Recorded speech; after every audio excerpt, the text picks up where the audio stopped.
नमस्कार। आप इस समय प्रयागराज के दारागंज स्थित प्राचीन एवं प्रसिद्ध श्री नागवासुकी मंदिर के दर्शन कर रहे हैं। यह मंदिर पवित्र गंगा तट पर स्थित है और प्रयागराज के सबसे महत्वपूर्ण धार्मिक स्थलों में से एक माना जाता है।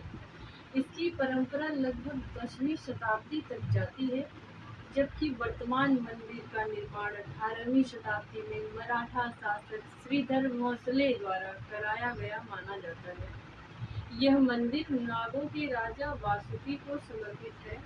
पौराणिक कथाओं के अनुसार जब देवताओं और असुरों ने समुद्र मंथन किया था, तब मंदरांचल पर्वत के चारों ओर लिपटकर वासुकी जी ने ही मंथन की रस्सी का कार्य किया था।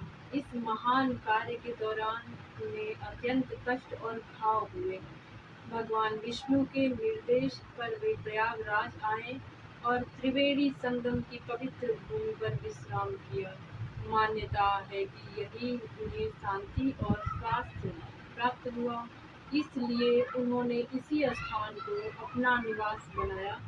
ऐसी मान्यता भी है कि प्रयागराज की तीर्थ यात्रा तब तक पूर्ण नहीं मानी जाती जब तक श्रद्धालु संगम स्नान के बाद नागवासुकी भगवान जी के दर्शन न कर लें। इसलिए कुंभ, अर्धकुंभ, माघ मेला और विशेष रूप से नाग पंचमी के अवसर पर यहाँ लाखों श्रद्धालु दर्शन के लिए आते रहते हैं। मंदिर के गर्भगृह में काले पत्थर से निर्मित नागराज वासुकी की दिव्य प्रतिमा विराजमान है। मंदिर परिसर में भगवान शिव तथा अन्य देवी देवताओं के भी दर्शन होते हैं, जिससे यह स्थान श्रद्धा और आस्था का एक महत्वपूर्ण केंद्र बन जाता है।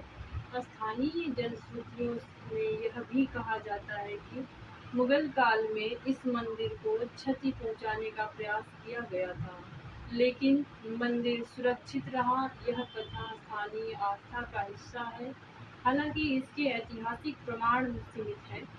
आज भी गंगा के शांत तट पर स्थित यह मंदिर श्रद्धा, इतिहास और भारतीय संस्कृति का अद्भुत संगम प्रस्तुत करता है।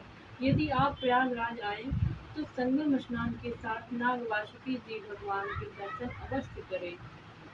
हर हर महादेव। जय नाग वासुकी जी। धन्यवाद। अभी आप देख रहे हैं कि ये प्रवेश द्वार है और हम लोग प्रवेश कर रहे हैं मंदिर में जाने का। नीचे से हम लोग जब चढ़ेंगे सीढ़ियों पे तो 35 से 40 सीढ़ियाँ हैं।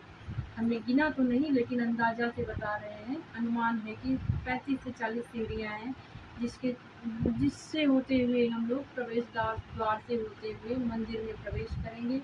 अभी ये गेट पे ही एकदम सीढ़ी पे आप चढ़ेंगे तो देखेंगे कि अंदर दीवार पे इतना सुंदर बड़ा सा दृश्य, एकदम महादेव का ये जो पेंटिंग है, ये पेंटिंग है, ये मूर्ति नहीं है। और प्रवेश द्वार के दाएं और बाएं साइड में जो दीवार है, ये सब पत्थरों को काट के बनाया गया है। देख सकते हैं आप कि पत्थरों की कारीगरी कितनी खूबसूरत है। ये पत्थर को काट काट के पेंटिंग किया गया है, इसको आकार दिया गया है और आकार देने के बाद इसमें मूर्तियाँ भी फिट की गई हैं। और इसके नीचे नाग वासुकी जी जो समुद्र मंथन जो कहा जाता है, वो समुद्र मंथन होने का जो दृश्य है, देखिए कितना सुंदर, इतना जैसे लग रहा है अभी ये सब सामने से साक्षात दिख रहा है। ऐसा प्रतीत हो रहा है कि ये साक्षात दिखाई दे रहा है नाग वासुकी का दृश्य। और ये मंथन, ये जो है 2 पिलर हैं। हम लोग जब प्रवेश द्वार में एंट्री करेंगे, प्रवेश करेंगे, तो सामने पहले दोनों तरफ लेफ्ट और राइट में दोनों तरफ पिलर में ये मूर्तियाँ सुंदर सुंदर स्थापित की गई हैं। ये नाग कन्या लग रही हैं। और आप लोग भी बताइएगा कमेंट बॉक्स में कि ये नाग कन्या है या फिर कौन है। और उन्हीं के जस्ट दूसरे साइड में, ये राइट साइड में, ये देखिए मूर्ति दूसरे पिलर पे है। ये प्रवेश द्वार पे आपको मिलेंगी दोनों मूर्तियाँ। इतनी सुंदरता से कारीगरी से पत्थर को काट करके बनाया गया है।